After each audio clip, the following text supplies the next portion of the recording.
Well, hello, everybody. Welcome to Monday and welcome to Aquarius Rising Africa.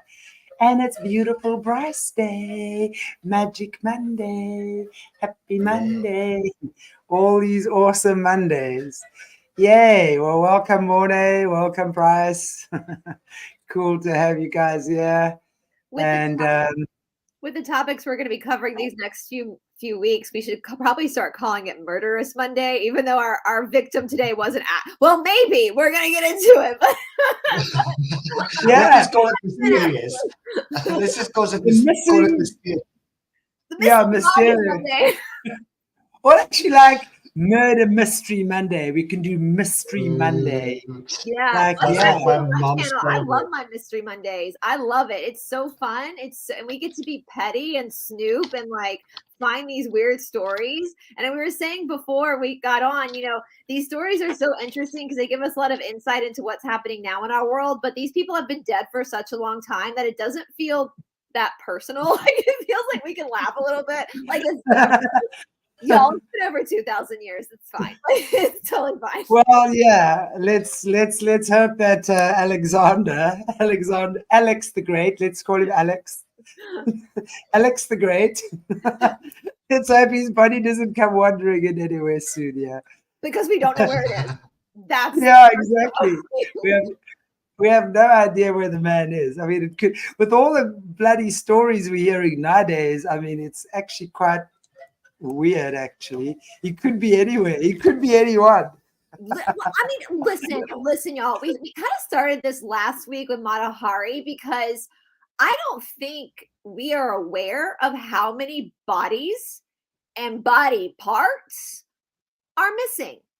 Yeah. And I said this last week, like when I first saw that Mata, and I want to say we had such good responses from the Mata Hari video we did, and I just really thank you guys for digging that story too and like being engaged because she's a little closer to our timeline, so I kind of feel a little bit more personally connected to her.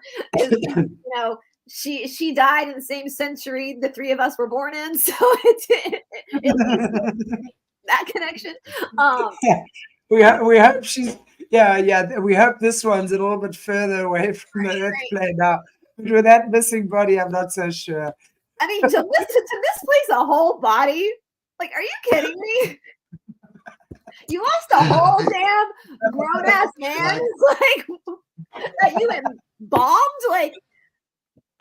Oops. Uh-oh. Like, can you imagine that conversation at the office? You have to go to your manager and be like, uh-oh. like you know where he is. Exactly. So, and the fact that he was placed, which we're going to get to, was placed in a very temple-y site for people that, because anyway, we'll get to it, and all of a sudden it just disappears. Like, riddle me that, Batman.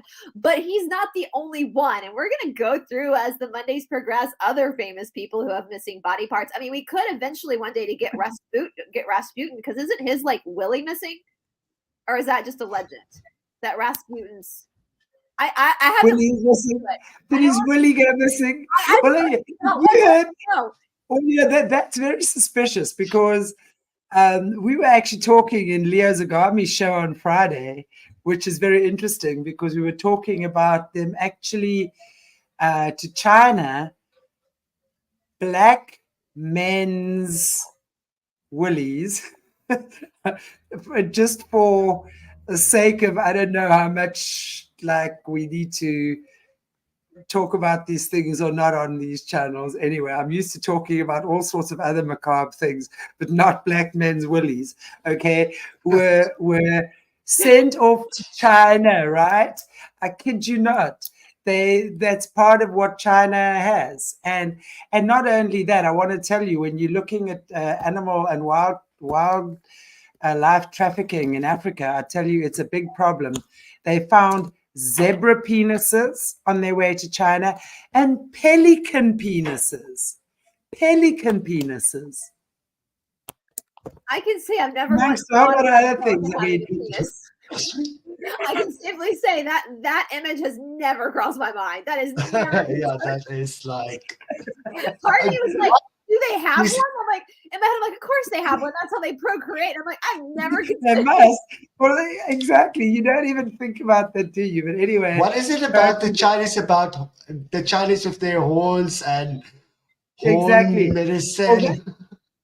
Well, according to what we're told, that's the reason why our rhinos have gone extinct. But it's true, because rhino horn is something they use as an aphrodisiac.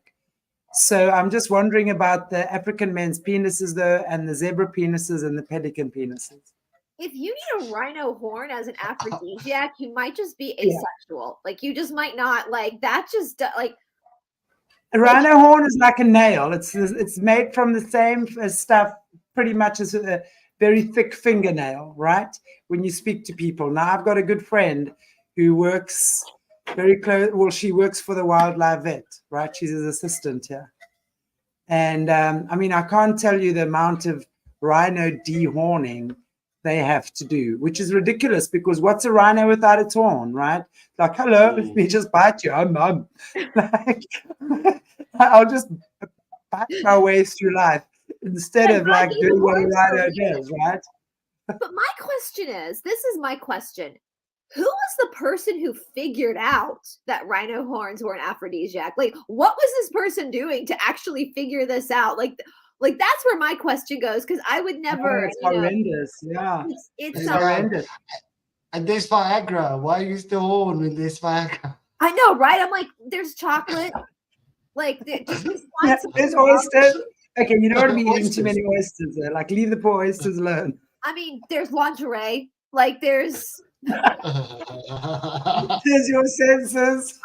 Like, that's what I'm saying. Like, if you need to go to that extremes to get a little pick me up, maybe you're just asexual. Like, you know, maybe you just need Jesus in your life.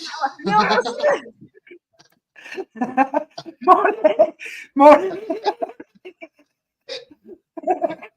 You did not just say that. I did. You need help. Well, if you're watching our shows with Jesse at the moment, what's that? The Holy Spirit and the what, Morné? The color spectrum. Light spectrum, yeah. We're getting sex ed with Jesse. So, guys. Well, now that just brings a whole new ring to Holy Spirit activate. Like,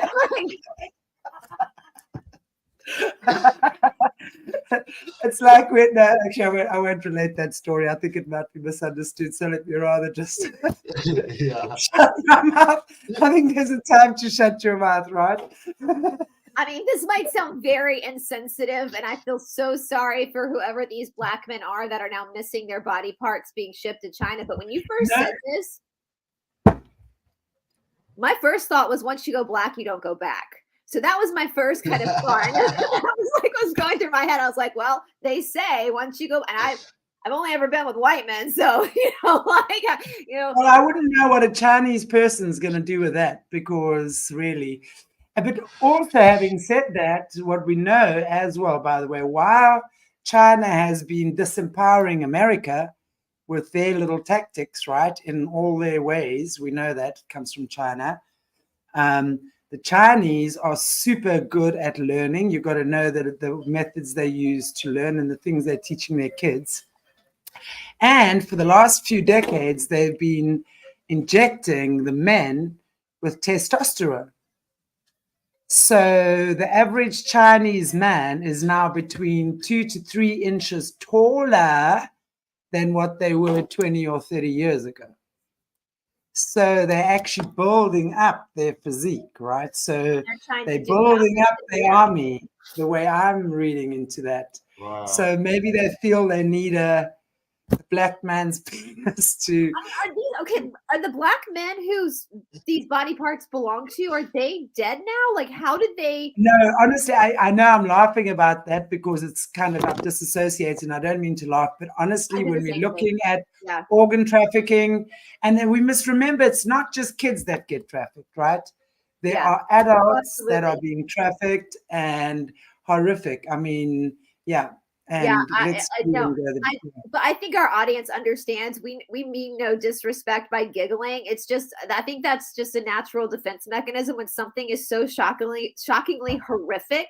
that it's something that would never cross your mind, and to hear people are doing it, it's like I said, my first defense was like, well, once you go black, you don't go back. Like, I just immediately went to humor to try to like to kind of desensitize, because it's so freaking wild. I don't know anybody who would ever even consider that as an option. Like, you know, I mean, it's horrific. So yeah, and dealing with this for so many years right now, you need some kind of like, you know, humor is a great way of like releasing some energy and stuff like that. But yeah, it's always back to business at the end of the day. Exactly, because I feel like this shit we're living through is just going to get wilder and wilder and wilder. I don't think it is. In my personal opinion, we ain't seen nothing yet.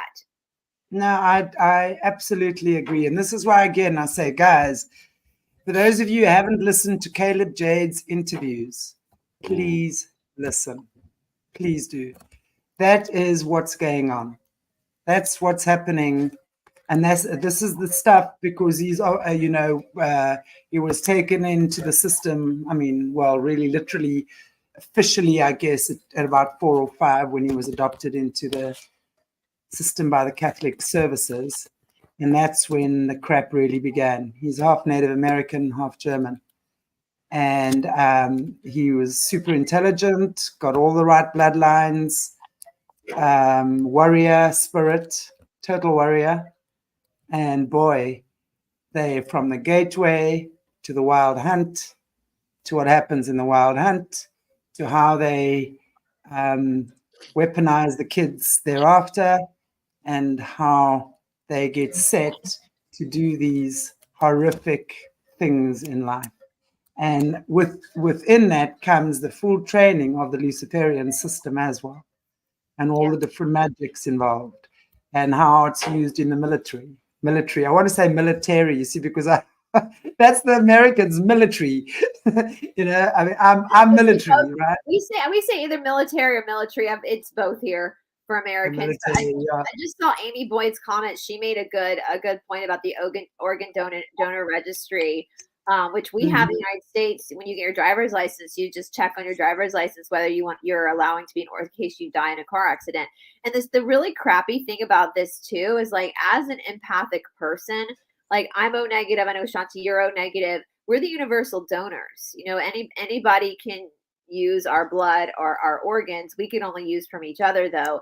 You know, and so being that, I thought about that. Like, if I would gladly give a family member a kidney or a friend a kidney if it was dire straight. So that idea of like giving an organ for most empathic people, I think hands down, they would absolutely, you know, especially if you're no longer alive, if you, you know, take what you need and help somebody else live a good life. I think most, and the fact that that's what's the sickest about this group. It's the fact that they take the quality of a good human, of an empathic human, and they manipulate it and invert it. It's like we walk into these traps. It's like they set these like mouse traps up, and we just walk right into them. You know, Absolutely. I mean, we even look at the woke agenda, and even though the woke agenda today is freaking crazy, but you look at these young kids that are supporting it, and you see it's coming from a place of wanting their friends and everyone to feel loved and feel special. It's not necessarily coming from a place of anger, even though we get frustrated with it. It's literally, they're manipulating that empathic. I mean, we do a lot of testing here in the United States in our schools with kids. And my boyfriend has mentioned from time to time, he wonders if those testing where they'll pull kids out and test them is for them to see like the qualities this kid has and what they can use these kids for. Absolutely. Well, that goes without saying for me, because if you just look at when they brought in the feminist movement in the 60s, right? That the main idea, there was 2 main goals there. To tax now half the population, because obviously with women working, they get to tax them, right? And secondly, as well, to break up the family unit so that your kids become their little pawns. And of course, how many times did we do IQ tests at school and stuff like that? And all of these things, right? And then, of course, they see where you are. And if you are one of those gifted kids, they're going to put you in the different programs, especially in the bigger cities. I was told actually at school, I should have been in the gifted program after my IQ tests. But wasn't available at my school. So, you know, it was just like, okay. But it's amazing because then afterwards, like, you know, I don't know, it's about, then they go to universities, because then they've formed their universities with their curricula and exactly what they want the kids to teach. And there they take the pickings. But by then, the kids are already programmed, and those gifted kids that they want were already programmed to be what these people want them to be, right? So, of course, it starts, you know, with that, and it starts with the schooling, and it starts with the indoctrination and the teachers. All we have to do right now is look at what's happening in the schools, especially in America. And don't think it's not coming here, guys. Yeah. I mean, if we think, this is why I keep saying to you, this is why I reach out a lot with it's just so happened that the main people on the channel is Americans, really. But for me, that's a really good thing, because if it's happening there, rest assured it's coming here. It's already here, because we've already been the testing ground for it. It's just not been activated yet. So, you know, we got to be aware that and, you know, just also saying about those, the African men's penises that were being sent makes me wonder if that would be part of that organ donation thing that Amy's talking about here. Yeah. But obviously in the black market, that, because there's so much violence here, and there's so much death and destruction that, I mean, there are so many bodies. I mean, if you just look in South Africa, how many illegal people are working in the mines? Our borders are open, man. We've got every African nation living in South Africa, and they do illegal mining. A lot of them do illegal mining. I mean, and it's hectic. So when those guys get, you know, obviously the mines, and you're hearing about it all the time, how these old mine shafts are caving in and people are being killed and what have you. So if you just think about that, they're unregistered, no birth certificates, they're not registered in this country. It's a foreign body, right? Where's their family? Family never knows where to get hold of them again. It happens all the time. So it wouldn't surprise me if that's actually what they're doing. I know we're slightly off topic today, guys, about this, but it's all about missing body parts, missing bodies. Alexander the Great, Willie is missing too, because it went with his body. So and we're going to get into wasn't there a story about Spartacus as well? We could do it on Spartacus, because he was, Spartacus had with his member, he's whatever, he's Willie. Spartacus had a Willie. That's just so wrong. I'll tell you guys a really funny story before we get into about this. We should call them Talawackies, and I'll tell you why. Because when I was a child in the fourth grade, I remember it was the fourth grade, we had to learn, all the Americans in the audience know this, we had to learn all 50 states and their state capitals. And most of Georgia's different. Atlanta's the biggest city, and it's also the capital. But in a lot of states, the bigger cities are not the capital. It's a smaller city. And Florida, which, you know, is below me, the capital of Florida is Tallahassee. And I was having a really hard time remembering this. So here's fourth grader me. So what, 8, 9, 10 years old, something like that. I'm sitting at the kitchen table. My mom goes, okay, all right, Brice, look at Florida. Look at it. She goes, it looks like a Talawackie. That's how you remember the capital is Tallahassee. And I was like, what's a Talawackie? So then my mom had to explain to me about Milton and Italia, because I only had sisters. So and now I will never forget that the capital of Florida is Tallahassee, and neither will you watching right now. You might live in the middle of Australia, but you know that capital of Florida is Tallahassee because of my mama saying it looks. It does. It looks like a penis. So Florida. So it's a Talawackie. You know. So we love Florida. All righty then. Well, you guys, again, as I said, we talked about Mata Hari's missing head, and I know we're going to go in the next few weeks, go over some other famous missing bodies, because there are quite a few of them, you guys. Like, missed that in school growing up, that this is quite normal to lose these missing bodies. So, you know, we talked about a couple of weeks ago, or before I went out of town, we talked about the Dionysian cult.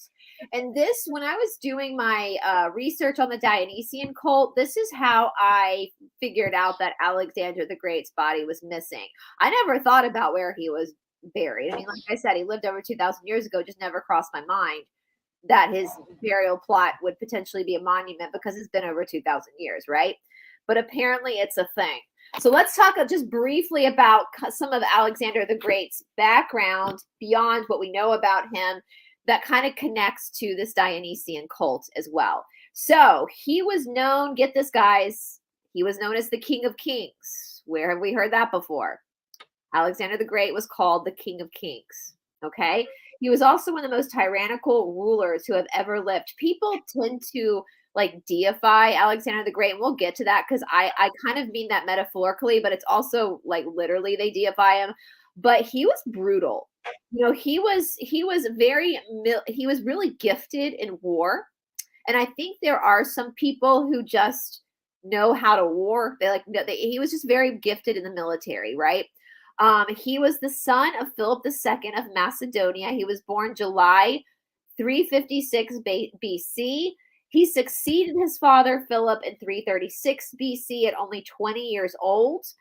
He, for a brief time, was a student of Aristotle, which I found to be very fascinating because I'm a huge fan of things Aristotle says.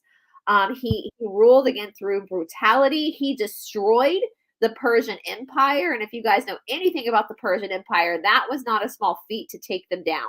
Like the Persian Empire was huge at this time, right? He conquered many other. How far back are we going? Do what? How far back are we going? What year? 300s BC. 300s BC. So yeah. So we're building up.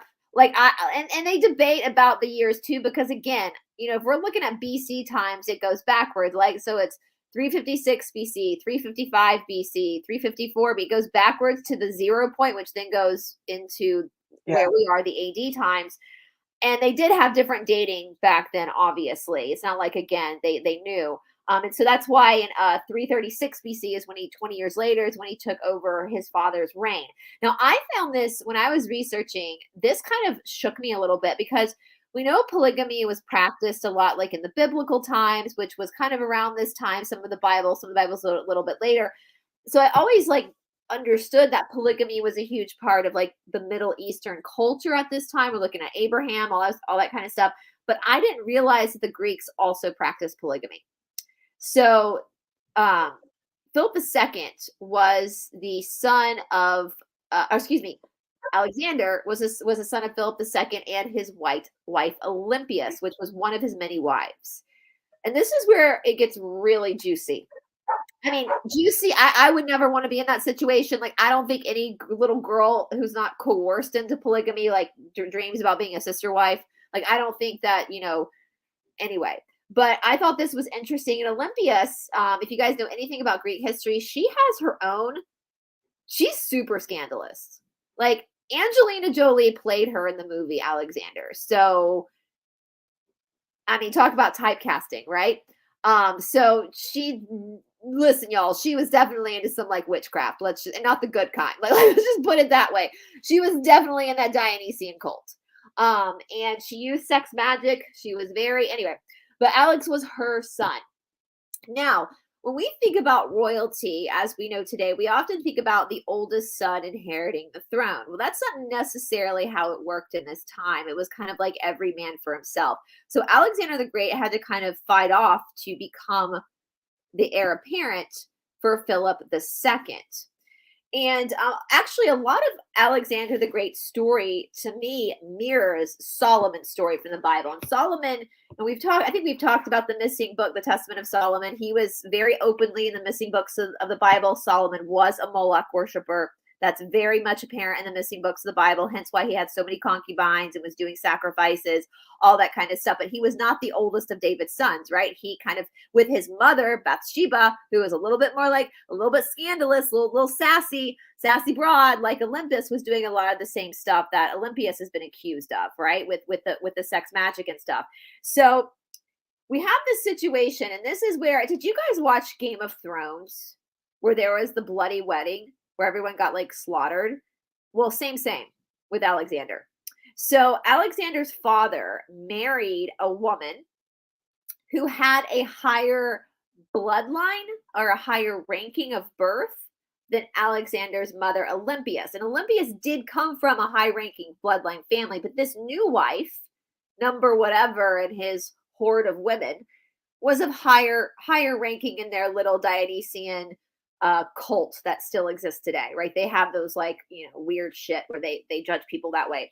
And so Alexander and his mother, as it's been accused now over 2,000 years later, kind of had a little panic, because if Philip's father, or if Philip and the new wife would have had a son, a baby son together, that son would usurp Alex by birthright of blood, of the bloodline of that woman.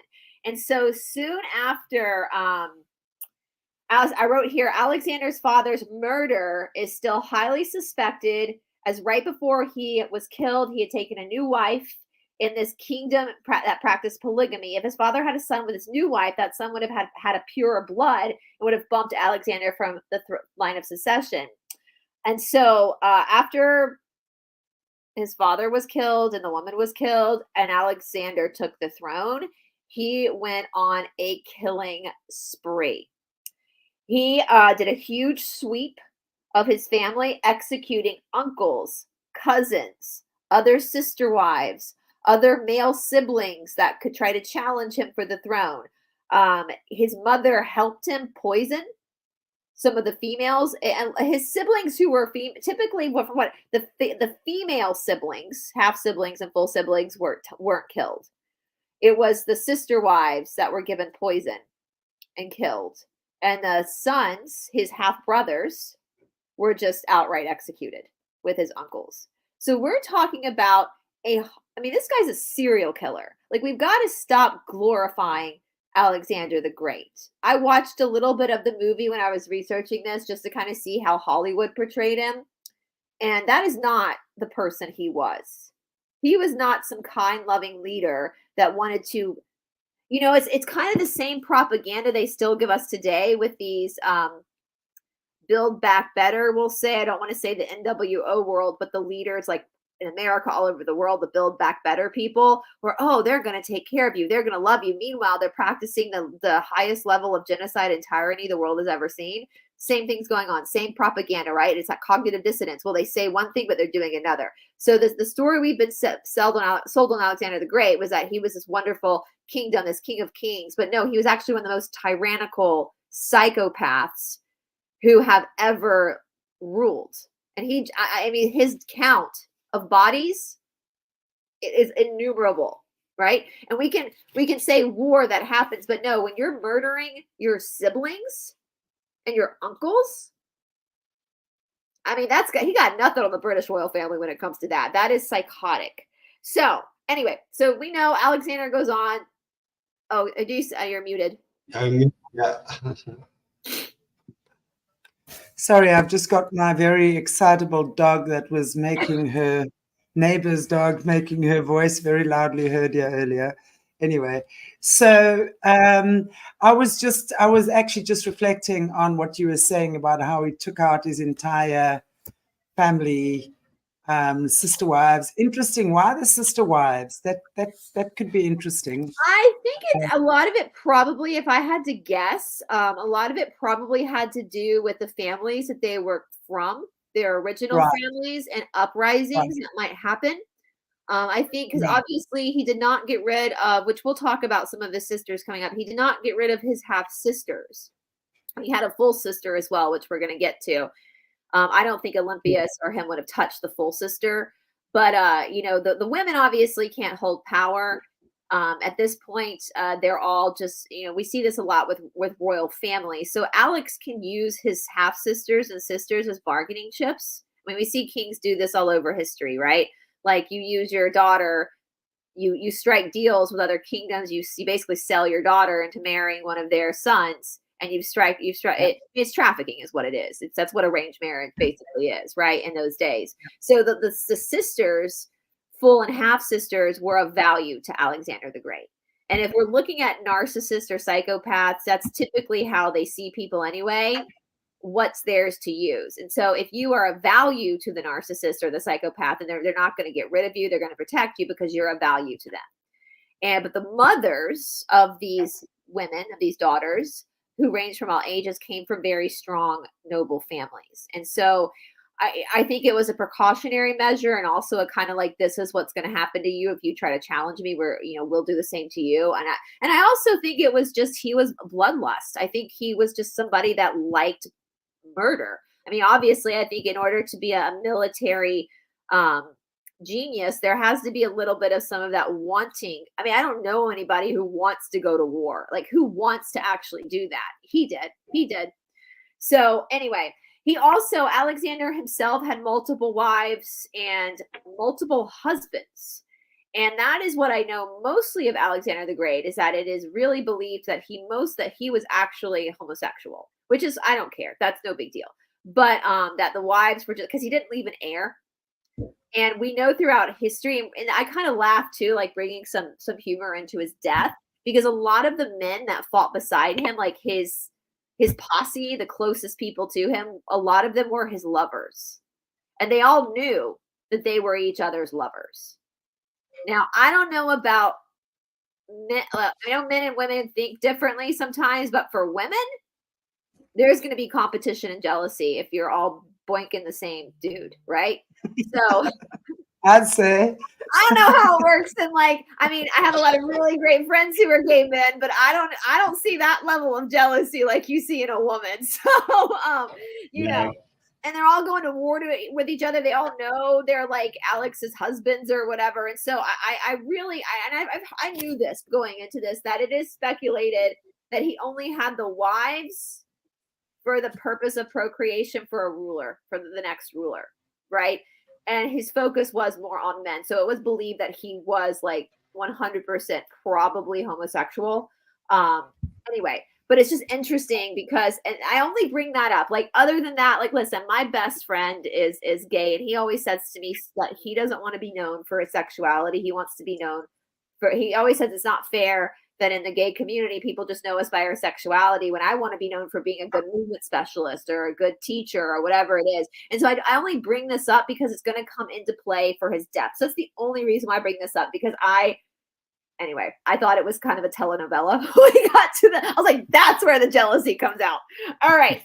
So Alexander the Great died in June. He was 32 years old. So he was very, very young.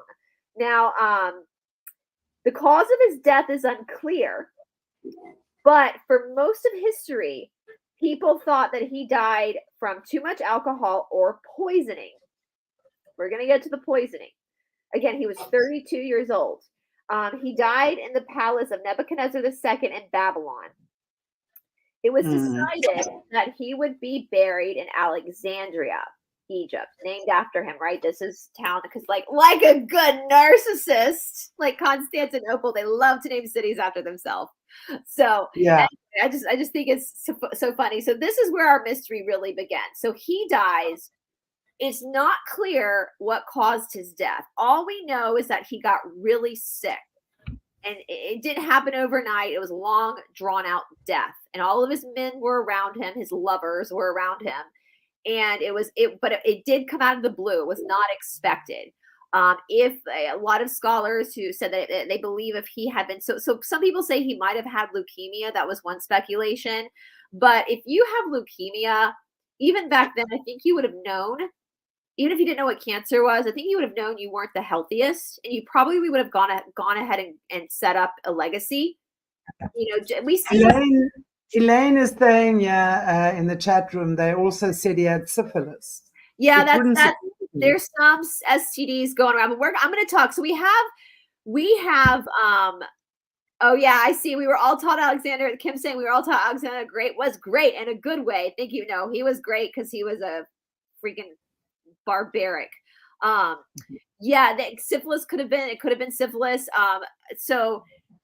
Anyway, they listed all the things of what people considered it could still, even as modern days. We're going to get to it because they do kind of have a more of an understanding now what happened. People believed that he maybe had malaria. That could have happened.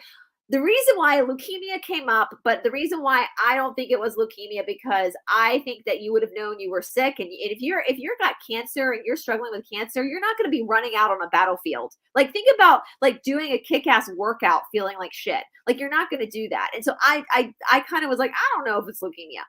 They thought that maybe it was a combination of just being so beaten up from battle and having so many wounds, and then over drinking and his body just dying so much. A lot of people believe that he got a really bad flu, which, listen, in September, I had really bad flu. So I was like, well, maybe. But in modern times, his systems were placed in the Global Infectious Disease Epidemiology Network, which gave 2 different diagnoses. So this is a modern day.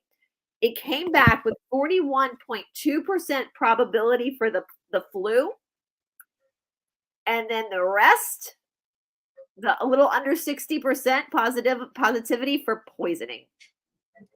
That he behaved, that these symptoms looked like someone who had been poisoned. Now, since it's 41.2%, it could have been a combination of both, where he could have been getting a little sniffles, getting a little cold, and then all of a sudden you put a little juju in his wine glass and you're down. Maybe he was having a little hot toddy. Yes. Maybe he was being fed a little hot toddy. A little too much toddy in that hot toddy, a little less hot. But so when I saw that because now we don't have to speculate. Like, I don't think I mean, if they were trying to cover up that his death was a murder, they would have been like, oh no, it was leukemia, wink, wink. No, they were like, yeah, it most likely was poisoning. He most likely was. Probably. Yeah. And probably from a woman too, because it's usually women who poison. Right? I love this. Maybe Hillary took him out in a past life. Yes, yeah. I mean, listen, he'll have no fury like a woman scorned. So he could have like maybe it's Hillary. Maybe Hillary's the reincarnation of him. Oh God. Hillary time traveled and put a little rat poison in. Oh, that's hysterical. Listen, obviously this means his death was not accidental. It wasn't just an it literally somebody. And the fact that he had all these men. Was he married at the time to a woman? Was he married at the time to a woman? Wives that he was never around, and he wasn't. I would have said it's one of the wives that have poisoned him, because he probably gave them all syphilis or something, because he was actually homosexual, so preferred spending time with a man, and obviously using them as procreators, and they got a little bit pissed off. I could have well been the head wife who did that. Listen, y'all, I mean, it could have been, if you can't get it up for you, that could have been very, very destructive to your self-confidence. But I've always said this since I was like in high school. If a man was going to break up with me because he was gay, that would be so much better than if he broke up with me because he found another woman. Like, I've always been that way. Like, if you're going to break up with me because you find out you're gay, I feel like we could still be really good friends and still be like really close, because it's apples and oranges, right? Like, it's like, oh, it's not me. It's literally not me. It's you. Like, it's literally not me. And you love me, and I get that, so, but that's always been me. Cause I know a lot of women are like, I would die. I'm like, you don't understand. I think people are born as they are. And so it's not you. It's literally, it's just, you guys like the same thing, and that's the problem. So anyway, but we know so this is where it turns into a telenovela though. Like, after he croaks, we have got a dramatic fighting of lovers. I was about to say with guns. They didn't with swords. They didn't. So this is where it's like so. They're dueling. Like, that must be so cool. I want to be there. I'm like, this is juicy. I'm like, y'all, this is so much better than Days of Our Lives. Like, this is way better. Like, this is so juicy. So and I'm laughing about this, because over 2,000 years ago, and I'm probably the only person that sat down to research this, and I was like, holy shit, this is hysterical. Like, I just think it's so funny. Like, this whole like comedy of errors with these men who were very masculine. Like, obviously they're warriors, but they're also gay. And so I'm just like, somebody needs to make a Broadway musical out of this, because I am dying right now. Like, this is fantastic. This has just made my heart so happy. So we have this aggression that starts between two of his main men. And when I say main men, I mean main men. Like, this. So the boys are jealous after all. So we have boys that are jealous. Now, both of these main men also have lots of wives themselves. So we're talking about like a shit show. Like, this is what a greedy band. Like, really so greedy. Back in the days, back in the days. Like, so everyone's dating each other. Everyone's getting jealous of each other. Yeah. I mean, like, are you surprised women turn into flippin' serial murderesses? Because seriously, I mean, yeah, all these guys are gay, and they all after old Alex. So they've all got their little cavalry of boys there doing their thing. But meanwhile, they're all married with all of them have got like 5 or 10 or 20 wives. Yes. Like, I'd say I'd be annoyed. Like, if I had to have 5 wives, no, I'd be the wife that poisoned him. Yeah, sure. I mean, this is too much, y'all. Like, this is so Obama is not the first gay president. No. No. At least Alex was open about it. At least Alex wasn't hiding it. Yeah. That's old Alex. He was. But I'm just like, I'm researching this, and I'm like, okay, so this was before TV. So obviously people created their own drama because they had no TV to watch. But I'm like, I'm just exhausted. Like, if I were Alex, I'd be like, you know what, give me the poison. This is just too much. You guys, this is just too much. Like, so we have the two main dudes that are now going head to head, because Alexander left no will. Like, he left no, because he was 32. He didn't think he was going to die anytime soon. So all of a sudden, he's dead in Nebuchadnezzar's palace in Babylon. And we've got this horde, this brood of men that are now going to fight for power. So the two men that went head to head were Perdiccas and Ptolemy. You guys probably recognize both of those names. Ptolemy is the start of the Egyptian line of pharaohs, which ended with Cleopatra. She was a Ptolemy. And people get very confused that she wasn't Egyptian. No, y'all, the Ptolemies were Greek. And listen, I've done some stuff on Cleopatra. They were marrying each other's brothers and sisters. So that was one of the most fucked up. And she was, and they were killing each other's brothers and sisters too. I mean, y'all, like, listen, go and thank your family. As fucked up as your family is, you got nothing on what was happening at this time. At least you're not a Ptolemy. At least you're not part of Alexander. I mean, talk about, like, therapists would be so wealthy at this time. Could you imagine being a therapist at this time with all this? I mean, y'all, this is. I think it would make this is serious. I mean, it is, and these are all our ancestors. No wonder we are a little bit fucked in the head. I mean, I think it's kind of gross that the royal family married cousins. At least it's not your own sibling, your own full-blooded sibling. Like, that's disgusting, y'all. That's disgusting. I know. I mean, it's disgusting.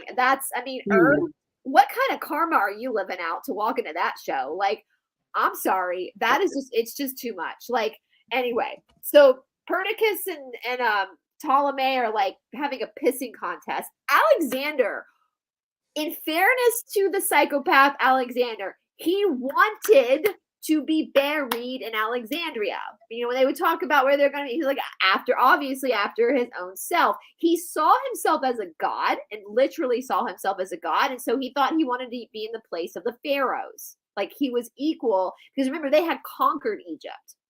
So when Alex was, like, on his deathbed, we call him Alex like we know him, like our buddy Alex, you know, that little psychopath over there. Alex. But I think he's I think Hillary is his reincarnation. Probably. That's why they call him Hillary. I mean, probably. Did she say that? Did she say she was? I mean, I wouldn't be shocked. I'd be like, that makes so much sense, y'all. Like, that I get that. I can see that. Like, Like, okay, girl, I wouldn't want to be his reincarnation. I would be embarrassed to be like, oh, I was Alexander the Great in a past life. We know how these guys work. They actually, I mean, you know, they really leave their bodies and there's another body waiting for them, right? Yes. These little lizardoids do these kind of creepster things. So it's very interesting. I would love to have the spiritual eyes to see that. I'm sorry, that's just me. I want to have the spiritual eyes to see who he has come back as. Yeah. Because even in South Africa, I'm convinced, you know, all African people blame Jan van Riebeeck, who was the first Hollander that arrived in the Cape in 1652, right? So it's like they've got this big thing. It's Jan van Riebeeck's fault that apartheid is here. So I was like, and that was Zuma. And I'm going, well, I wouldn't be surprised if Zuma is the incarnation of Jan van Riebeeck. That's for sure. I mean, the more I learn about these stories and history, I'm like, I would have been so happy just to be a peasant. Like, let me just be a peasant and live my peasant life, because you guys are crazy. Like, this is wild. Like, I would rather just go pick the wheat in the fields. I don't even know how to do that, but I would so much rather just do that than deal with this shit. Really, if you think about those early days, I mean, those royal families and those aristocratic families, I mean, they really had it bad. They were.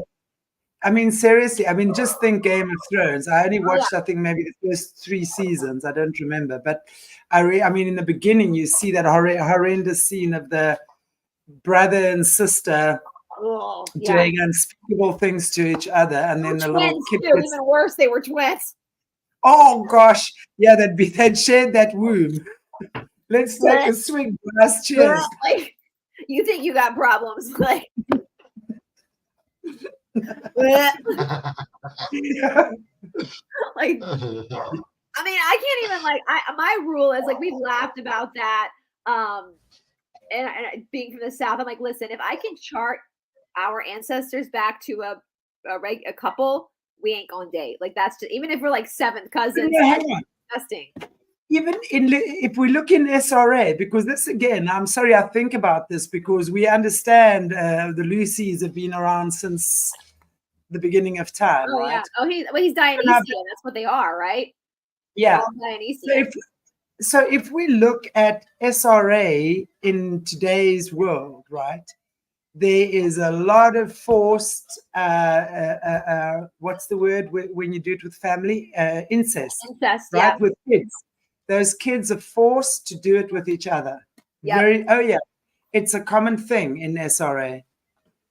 That we saw that, if you guys remember, and I can't remember if we did the Catherine de Medici show on your original channel or this channel, but we talked about that, how she forced her kids, like her daughter, Margaret Valois, actually wrote a memoir about how she forced her forced her and her brother to do that with each other while she watched. And we're going to touch back on that next week, guys. I won't spoil it, but what we're going to do next week, we're going to kind of go a little bit from that story about another missing body. Yeah, it's so screwed up. I mean, literally, like, I know people want to fantasize about being these great historical figures in past lives. They're slurping foreheads. They're also interbred.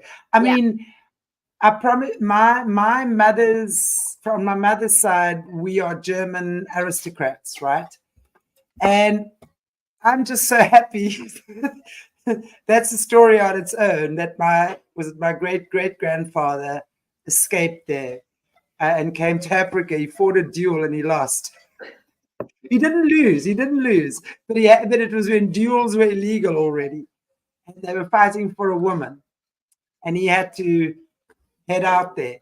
But when you're looking at those interbred families, I mean, the sloping foreheads, these huge like chins, and like Habsburgs, yeah, totally. That's exactly. I was going to talk about the Habsburgs. The Habsburg. It is Habsburg, eh? Yep, it's the Habsburgs. There's a hump. People that have the Habsburg hump. Oh yeah, it's not like incest. I mean, I heard someone explain incest like incest, the birth defects from incest is nature's way of saying stop. Stop. This is absolutely not okay. Like you can't. But I mean, it's so weird because I mean it's a well-known fact that siblings, you don't have that sexual chemistry with each other, right? I mean, you obviously.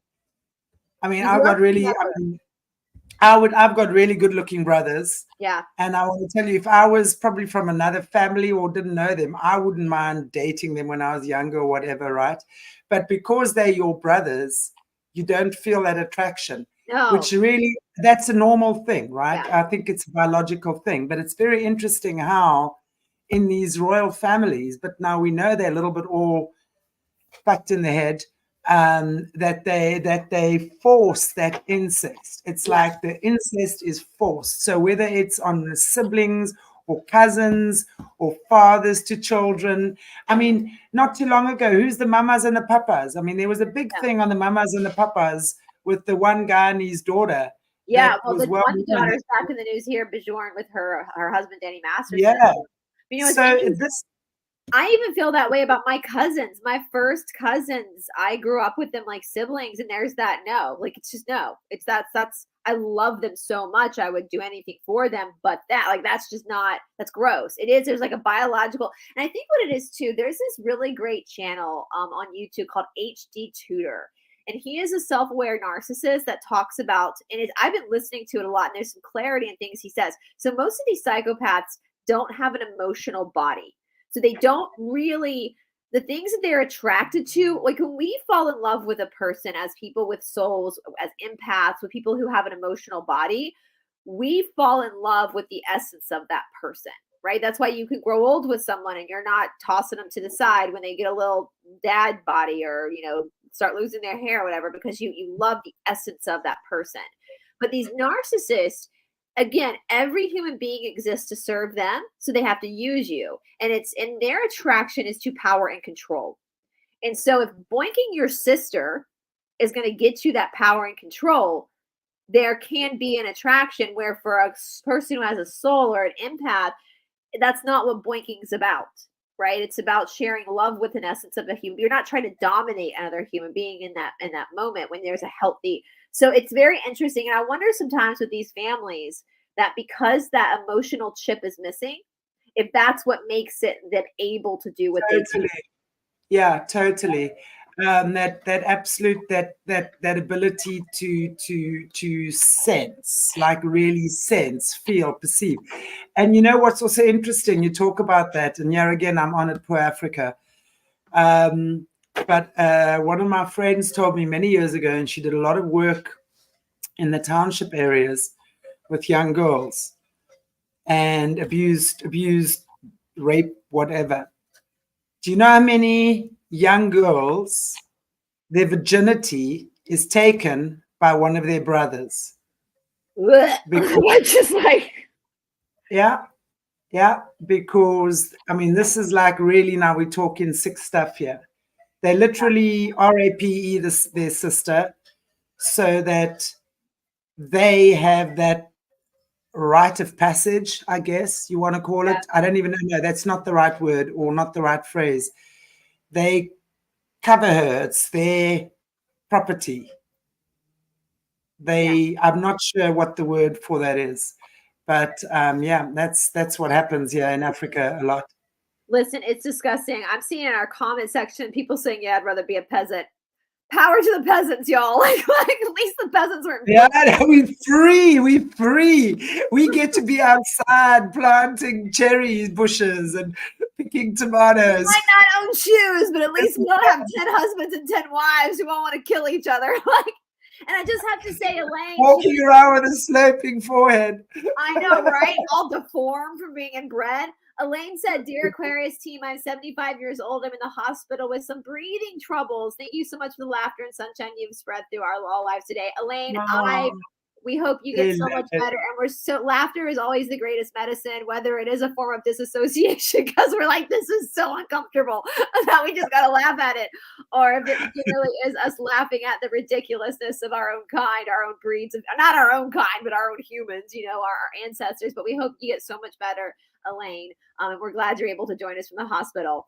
But y'all, so when Alex, I guess Alex kind of did a bitch please move when he was on his deathbed, because when he knew he was gonna die, like I think there comes a point where you know it's over, and you know the kings, they wear their rings, their royal rings, And so it is said that Alex actually took his royal ring off and gave it to Perdiccas, which was a sign that Perdiccas was like the main man. Now, if this is true or not, this could be, I mean, none of us were there. So this could have been a legend that was created over time. But with that being said, Perdiccas did take charge. And so Ptolemy became a subordinate of Perdiccas. But because Ptolemy had helped Alexander secure Egypt, Perdiccas was like, you can have Egypt. I'll give you Egypt. So now we have Perdiccas is ruling the rest of the empire while Ptolemy is ruling Egypt. Now remember, y'all, Alex wanted to be buried in Alexandria. So this whole dispute, these whole fighting, Alexander's body gets embalmed like the mummy. So he's embalmed, which to me is like the creepiest thing, like the embalming. Anyway. But for Greeks at that time, it was customary to burn the body, to cremate it. So for them to embalm Alex's body, either he had really convinced them that he was of deity level, or they really believed he was of deity level. And so they embalmed his body. While Perdiccas and Ptolemy are having their spat, I wouldn't be shocked if Perdiccas and Ptolemy were at one point lovers too. Like let's just add that into the mix. Like I wouldn't be shocked because this is just such a telenovela. And this kind of made me laugh as well because I find sick things kind of funny sometimes. Alex gets embalmed. Perdiccas and Ptolemy are having their spat for 2 years. Alexander's body is just laying at Nebuchadnezzar's palace. Like, can you imagine? Like, you have a guest come over and like they die Just chilling. on your dining room table, just laying there. Like, I mean, can you imagine Just hanging out. Like, do you put the Christmas tree by them? Like, do you like? I mean, I'm just like. Can you imagine? Hey guys, like I'm sorry you guys are having your problems, but what do you want us to do with this? Okay, we'll just keep him here. Okay, you guys finish having your spats. Do you put him in the lazy boy? Do you like put the TV on for him? Like do you have to bathe him? Like what do you do? Like this is just that's where my mind went. I was like, and I'm such like a people pleaser. I probably been like, it's cool. You can leave him here. It's fine. And like next thing I know, I'm like clipping a dead guy's toenails, so it's just like, so in the meantime, Perdiccas tries to one up Ptolemy and he goes, you know what? We're not going to bury Alex in Egypt. We're going to bring him back to Macedonia so everyone can see his body. And Ptolemy is like, no, you're not. He's like, yes, I am. No, you're not. Yes, I am. So anyway, during this time too, while his body's just chilling at their friend's house, they're creating this like I say a carnival cart. That's a Freudian slip. I didn't mean to say carnival cart, but the way it's decked out, it's like a temple on wheels. So they create this like golden. I mean, Shanti and I have spent time in India. You know, they have their like funeral processions with the body. But I'm sorry, Indians, you got nothing on the absolute pomp and circumstance that happened. I'm like, if y'all didn't know they were gay before this, this is like now you know. Now you know. Now you know. Because I don't think straight guys would have put this much effort into the bedazzlement of death that happened with this Yeah, the bedazzlement. Yeah, the gay boys would always go the extra mile or 10. I mean, they're like putting sparkles on this thing, like like it's just like it's got like colors coming off of it. But this might have been you guys. This might have been the first Pride Parade. I don't know. Like this, And so, but this thing is such a spectacle that's carrying his dead body that it moves really slow because these poor horses have to pull. This bedazzled. I mean, y'all, and I'm telling you guys, this is what's coming through my mind as I'm researching this. I'm like, only gay men would do this. I'm like, like this is so ridiculous. This is so much pissing on each other and popping hands. I mean, I'm sure. I mean, because hair still grows after death, so I'm sure they've like braided Alex's hair and like maybe put some glitter on him. I don't know, but I'm like, I would pay money just to travel back in time to see this. I'm like, here's the first. This, you guys, this is the first Gay Pride parade. It was like a parade. You can imagine how many fights there were about his final outfit. I know, right? I'm like, Jesus Christ. I'm like. Well, somebody commented now about the necrophiliacs. Maybe they're just necrophiliacs, and that's why they took so long. That just creeped me out to think about. That is just so disgusting. But I mean, look, I don't know about necrophilia in terms of like an old body, but maybe when it's been embalmed, but everything is stokstijf. In Afrikaans, we will say, as alles stokstijf is, dan is het maar goed. I'm just like, yo, I'm not even thinking about necrophilia. I'm like, this is his death is way more interesting than his life. I don't even know what that means. So just as well. Better not be any South Africans there. Okay, let's move right along. Listen, we can all just hope to go out like Alex. Alex went out in a very fabulous way. It was, I mean, I'm like, there is this death and this burial is way more juicy than his freaking life. Let's just put it this way, like how to go out with the bang.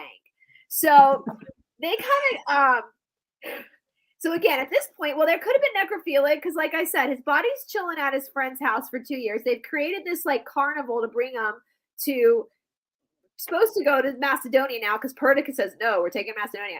So his men considered his body to be divine and they started to worship it.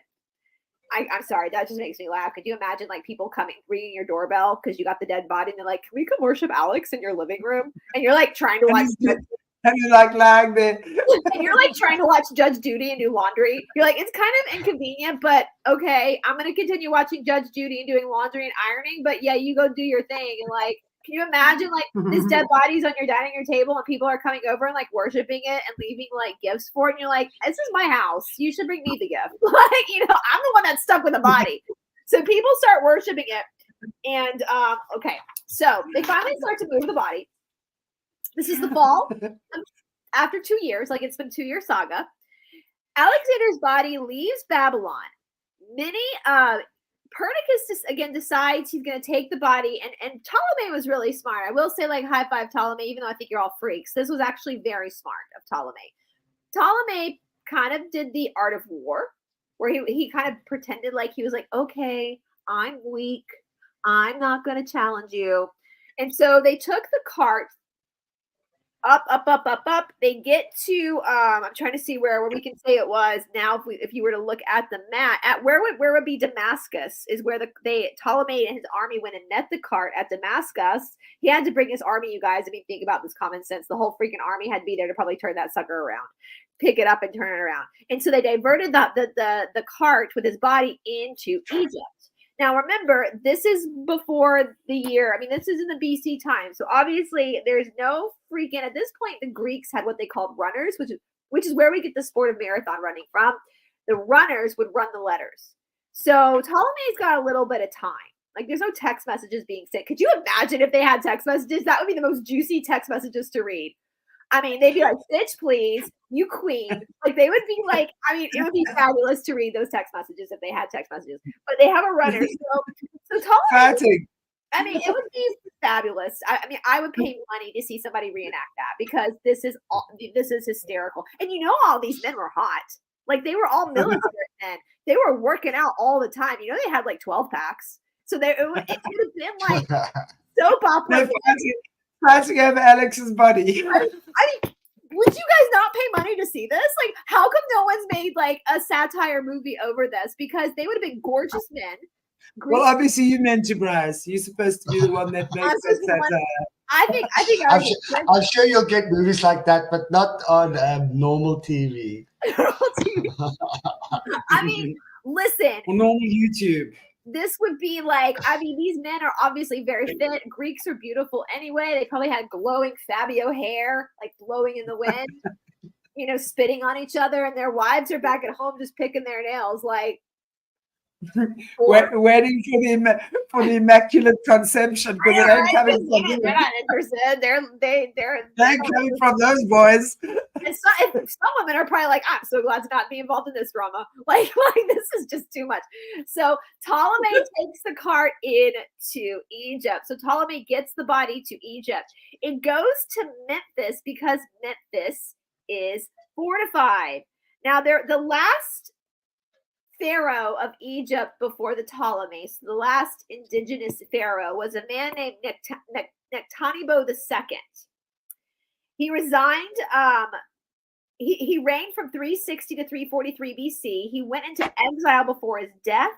Therefore, his sarcophagus was never used, but was available.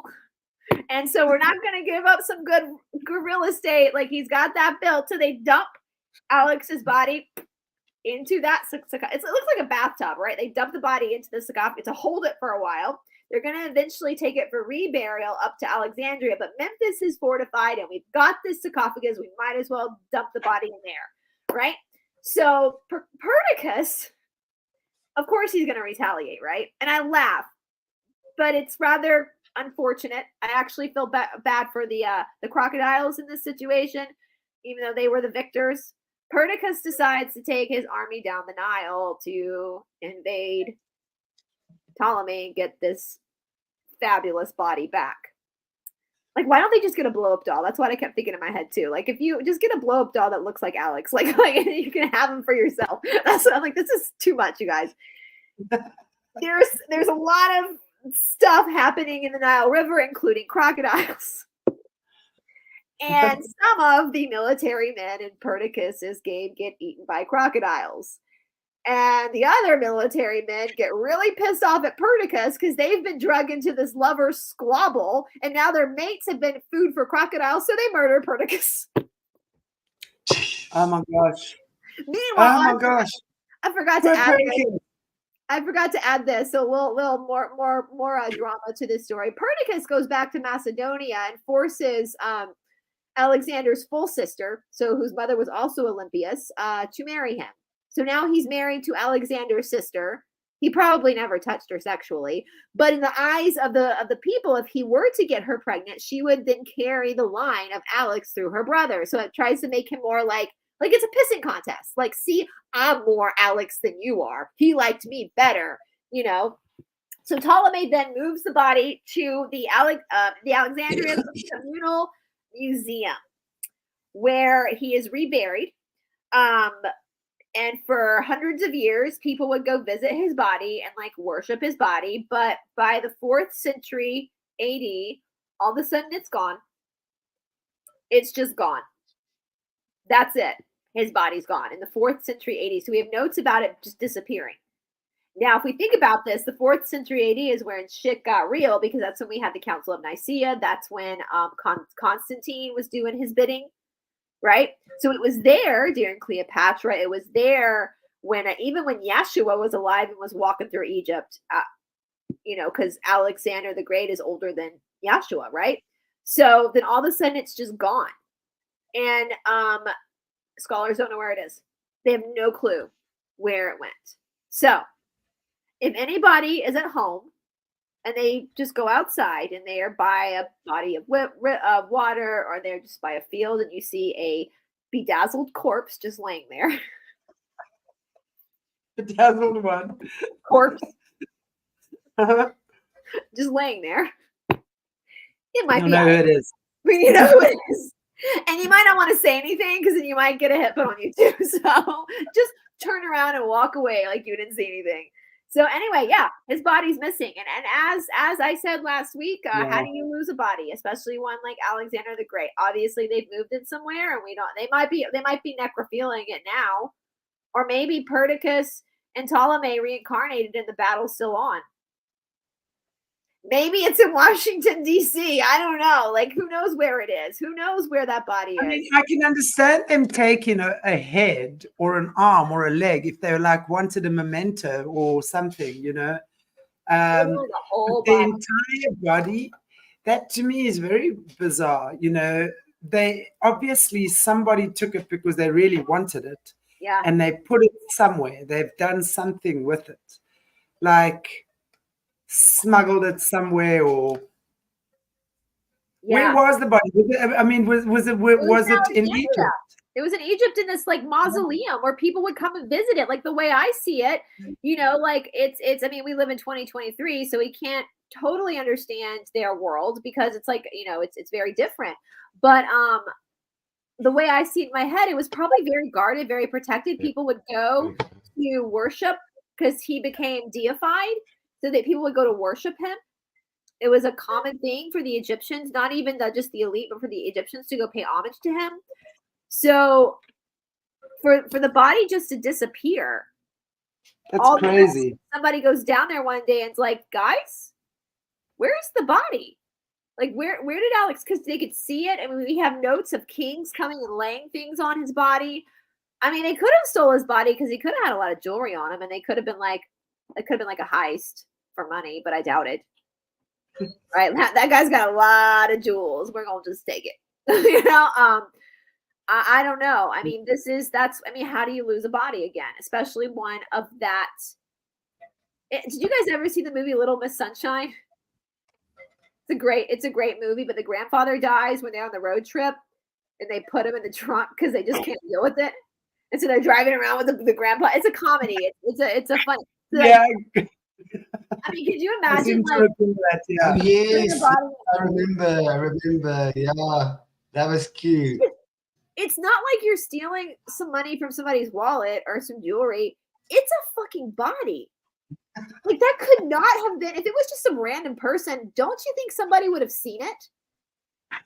Exactly. I mean, bodies are heavy, so it had to have, it's the Dionysian cult is what I think. Yeah. So I think they took it, put it somewhere else. I think that the powers that be know exactly where it is, just like they know exactly where Matahari's head is. And we've got, again, you guys, this is not just a one weekend Bernie's. Absolutely. Yeah, we can have Bernie's. And we've got some viewers that are volunteering to be in the movie. Well, I'm in the movie as well. I'll have you all. I'll be the one that poisoned. I'll be the wife that poisoned. Listen, I've got load shedding, guys, and my computer's about to die because now that Morné is gone. And now that Rugby World Cup is over and South Africa has won, by the way, we're the world rugby champions, apparently. I didn't watch, yeah. That's a very big deal for us, but I'm not I didn't watch. I'm not a good South African. I just saw it all. It was just crazy. But anyway, yeah. Well, cool.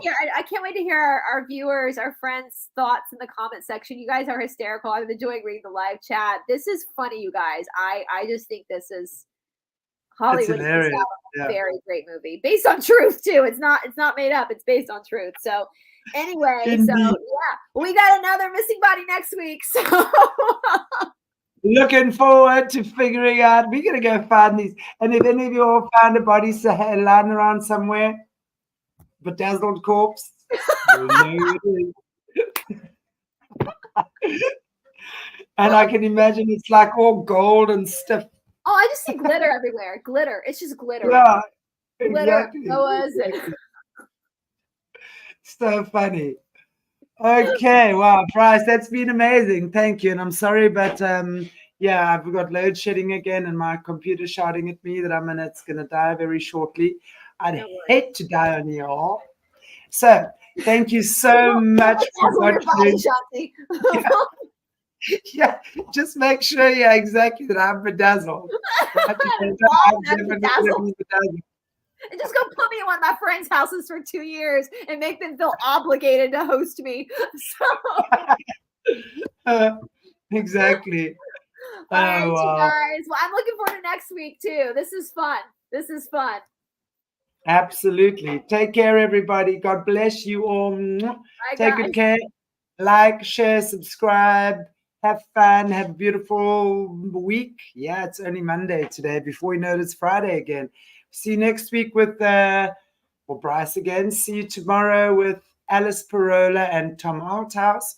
Wednesday, Jesse and Brice again. And we're going to try and do the Sophia code this week. Last week we had a bit of a powwow, a girls' powwow. Yeah. Last week we did Bhagavad and Das. That was actually super interesting. You guys should actually watch that if you're interested in the whole guru teacher or guru student relationship when it gets completely unhealthy. But nonetheless, it always has its purpose, doesn't it? That's the way I see things. So we all just got to wake up to what that might be. Okay, everybody, take care. See you soon. Bye, guys. And again, thank you so much to all our supporters, our Patreons, all the beautiful people in our community that look after us. We truly appreciate you. Thank you, everybody. Bye-bye.